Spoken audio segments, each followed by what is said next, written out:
আসসালামু আলাইকুম গাইস। এই বাইকটা হচ্ছে ইয়ামাহা এফজেডএস ভার্সন 3 BS6। এর মূল প্রবলেম হচ্ছে ব্রেকের এই প্রবলেমটা। এবিএস ব্রেকটা মিস করতেছে। এই যে দেখুন, ব্রেকটা এখানে দাঁড়ানোর কথা কিন্তু দাঁড়াচ্ছে না, পুরো লিভারটা একবারে হ্যান্ডেলের সাথে বেজে যাচ্ছে। এর মূল কারণ হচ্ছে দুটা। এক হচ্ছে এর এখানে যে অয়েল থাকে, যদি অয়েলটা খারাপ হয়ে যায় সেক্ষেত্রে এরকম হয়। আর দ্বিতীয় হচ্ছে এখানে ভিতরে যে বকেটটা থাকে ওটার কারণে হয়ে থাকে। তো এতে আমাদের অয়েলটা চেঞ্জ করা আছে। এখন মূলত সমস্যাটা হচ্ছে বকেটেই। আমরা বকেটটা চেঞ্জ করে দেখব, এরপরে আপনাদেরকে বাকি ভিডিওটা কন্টিনিউ করছি। তো গাইস, এটা হচ্ছে নতুন বকেট, এটা দেখতে পাচ্ছেন। পুরোনোটা খুলে আমরা এটা চেঞ্জ করে দিব, এরপরে আপনাদেরকে রেজাল্টটা জানাবো যে আমাদের ব্রেকটা প্রবলেমটা সলভ হয়েছে কিনা।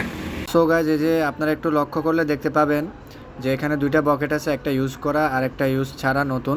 তো নতুনটার যে বকেটের সিলগুলো এগুলো একটু খাড়া খাড়া, আর পুরাতন যে সিলটা এই সিলগুলো একটু দেবে গেছে, যার জন্য আমরা যখন ব্রেকটা প্রেস করছি তখন ব্রেক লিভারটা হ্যান্ডেলের সাথে পুরোপুরি বেজে যাচ্ছে। তো এই সিলটা খারাপ হওয়ার কারণে মূলত ব্রেকে প্রবলেম করে। তো গাইজ, আমার হাতে যে বকেটটা দেখতেছেন এটা হচ্ছে নতুন, আর এটা চেঞ্জ করে দিলে ইনশাল্লাহ আমাদের প্রবলেমটা সলভ হয়ে যাবে। এই ধরনের সমস্যা আমরা আগেও পেয়েছি আর সলভ করে দিয়েছি, যেহেতু আমি আগে বলে দিয়েছি যে এই সমস্যাটা বেসিক্যালি দুইটা কারণে হয়। এক হচ্ছে অয়েলের টেম্পার চলে গেলে, অর্থাৎ অয়েলটা ডেট ওভার হয়ে গেলে, আর দ্বিতীয়ত এই বকেটটা চলে গেলে।